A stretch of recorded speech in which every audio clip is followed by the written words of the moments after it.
Hello, motorcycle enthusiasts. One of the most common questions you ask us is, how do I replace this diaphragm on the slide when it's worn out or damaged? Surprisingly, we haven't made a single video about this yet, but that's about to change. We're creating an entire series on this topic, so you can see exactly how to replace the diaphragm on your specific motorcycle. Of course, the big question is, when do I actually need to replace the diaphragm? As I always say in my videos, make sure to inspect it carefully. And now, you might come across a spot that looks like this. Here, you can already see some mechanical wear and tear. When I check for damage, I always run my gloved hand or finger behind the diaphragm. You might even be able to see light shining through in some cases. If I suspect any damage, I take a small, bright flashlight and shine it from behind. Right now, there's nothing visible here. Even though the rubber's top layer is already worn, there's still no hole showing through. Now let's take a look at another one I've set aside for you. See this? It looks similar at first, but when I shine the flashlight behind it, you can clearly see a small hole has already formed. These weak spots can appear in different areas, so make sure to inspect the entire diaphragm carefully. Here the surface also looks a bit worn or damaged. When I shine the light here, you can see a tiny little hole. Now it's becoming a bit more visible. This really is a bit of detective work you have to do. But in general, I can tell you this. If it already looks like this, even though no light is shining through yet, it usually won't be long before this spot fails as well.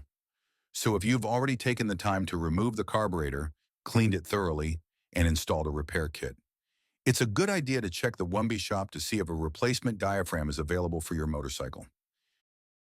Since you're watching this video for your specific motorcycle model, which is listed in the title, that means a compatible diaphragm should be available. You'll find the link in the video description below. And don't forget to order the correct number of diaphragms you need. I'd also recommend replacing all of them at once, even if only one is damaged. Since you're already doing the work, it just makes sense. And now we're going to focus specifically on the version that applies to your motorcycle.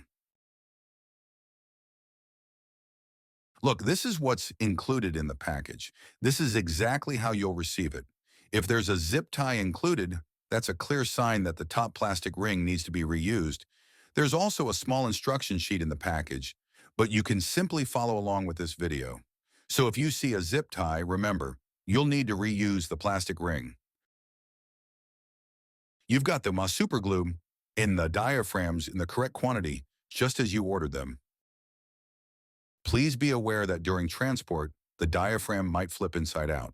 That means it could be in the wrong position when you receive it. If you don't pay attention and install the diaphragm like this, you won't be able to fit it properly because this edge here, which needs to sit in the groove of the carburetor housing, will end up on the wrong side. So the first thing you should do is check whether the edge is facing downward.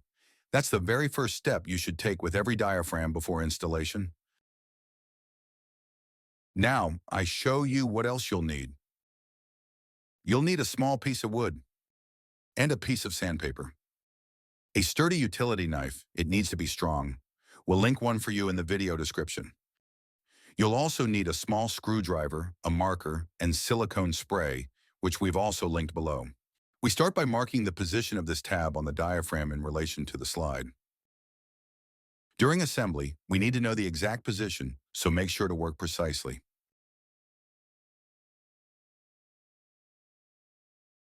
It's important to mark not just the plastic ring, but also the inside of the slide. If you plan to put the slide into an ultrasonic cleaner after removing the diaphragm, then don't just mark it, scratch it in lightly. Markings made with a marker usually wash off in the ultrasonic bath. Now that we've marked it, we can fold the diaphragm back, and now you'll need the utility knife. Next, we need to cut off the plastic ring. To do this, I cut a small slit here, being careful not to damage the ring since we'll be reusing it.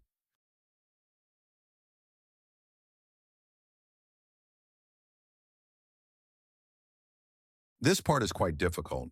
You can also use side cutters or another tool, but even though this looks really tough, and it actually is, in my experience, This is the best method. I carefully cut into the slit piece by piece,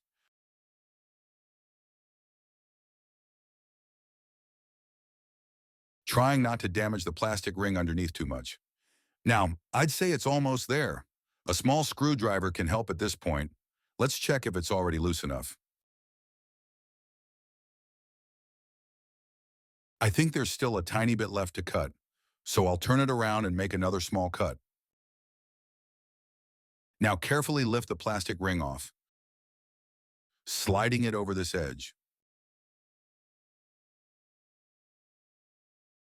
This takes a bit of practice, so just be patient and careful.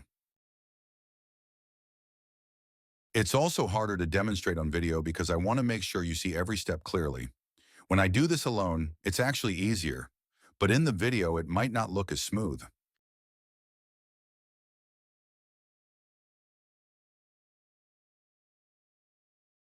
Now the plastic ring is off. As I mentioned, we still need this, so set it aside carefully. Now you can remove the old damaged diaphragm. Next, I always check for any damage. Here there's a small scratch, so I'll smooth it out a bit with sandpaper. Next, I degrease everything. That means I clean out the small groove inside as well as the metal plate. Make sure to thoroughly clean everything using brake cleaner. Once it's clean, set it aside. We'll soon focus on the plastic ring, and there's something important I need to explain about it. All right, friends, let's continue with the plastic ring. I've placed it back onto the slide to show you something. If we just put the ring back on like this, it won't sit flush, but it needs to fit perfectly. That means we'll have to modify the ring slightly to make sure everything fits correctly. So, for now, I'll take the plastic ring off again. Be careful. You'll need to do this a few times before we're done. Now, we'll need the sandpaper, or you can also use a round file. I'll show you an example using a screwdriver. We're going to add a slight bevel to the edge so the plastic ring can slide more easily under the metal rim of the slide. I also remove a little bit of material from this surface in general. This makes it easier to fit during assembly, helping it slide into place correctly. This step requires patience and practice. I'm using sandpaper here, but you can also use a round file.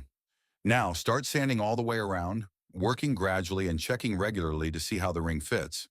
I'll do this now and show you the progress in a moment. And don't be surprised, you actually need to remove quite a bit of material. As you can see, I've already worked on it for a bit, and the gap has gotten smaller, but it's still clearly visible, which means I need to keep going. So I'll grab my sandpaper again. By the way, it's also linked in the video description. Keep working step by step until the ring fits properly. Take a look. The gap is almost gone now, but it's still too tight, so that's not quite enough yet. I need to remove a little more material so the ring can move more freely. I'll show you exactly what I mean in a second.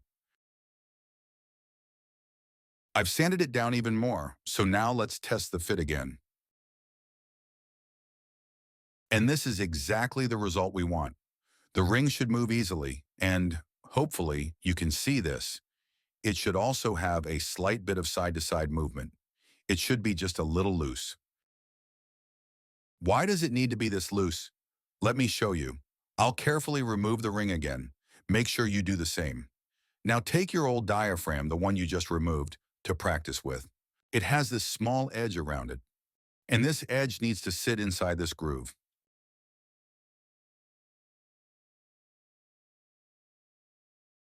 Now try fitting it in. This is your final check before assembly. Now place the plastic ring back on, and you'll notice that there's still a small gap. This gap should fully close when we tighten the zip tie later. That's what will hold everything in place. That means I still need to fine-tune it a little bit, and I'll do that now. The fit needs to be perfect so that with the diaphragm in place and the plastic ring on top, there is no gap left. As soon as the ring starts moving freely, like I showed you earlier, you'll know you're almost there. This is your final check before we start gluing. All right, friends, now it's time to glue everything in place.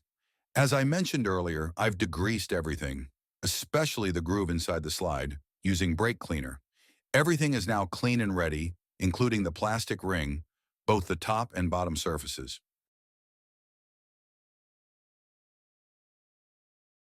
Earlier, I mentioned that you'll need silicone spray. Let me quickly explain why. You're about to apply glue inside this groove, and at the very end, you might also add a thin layer on this seam. Now place the diaphragm on top and align it, making sure the tab lines up with the mark you made earlier. You'll notice that everything is very tight, and you may need to adjust the position slightly to get it just right. But here's the problem. If the diaphragm touches the superglue, you won't be able to reposition it. So to prevent this, you can lightly spray the underside of the diaphragm with silicone spray. This will keep it from sticking too soon so you can still adjust the placement if needed. Remember, the diaphragm itself should not be glued. It should simply sit inside the groove, and in the end, the plastic ring will hold everything in place. Be very careful with the superglue. It should not touch the surface of the diaphragm. If it does, it will harden in that spot, making it stiff and brittle. A stiff area like that will cause the diaphragm to fail quickly. So, double-check everything and work carefully. I like to position the diaphragm in the correct direction beforehand, with the edge facing downward so it's ready to go. Now I have everything prepared. The plastic ring is ready, the zip tie is ready, and now I take the super glue, the same one that was included with your order. I start opposite the mark. Now I carefully apply a thin, even layer of super glue inside the groove, making sure there are no gaps. Take your time with this step. I start opposite the mark so that when I see the mark again, I know I've gone all the way around.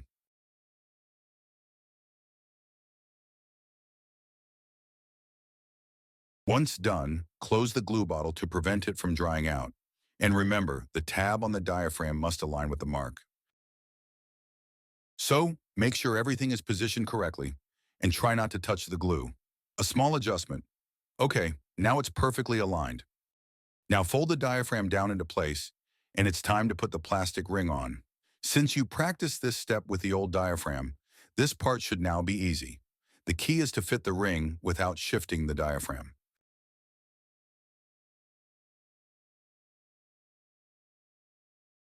Next, apply a tiny drop of super glue to the small gap.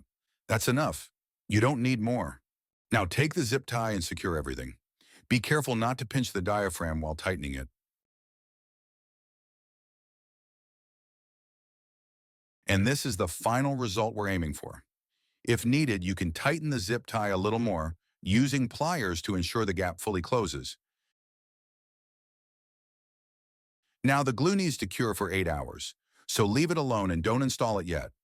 After 8 hours, you can remove the zip tie and continue reassembling the slide.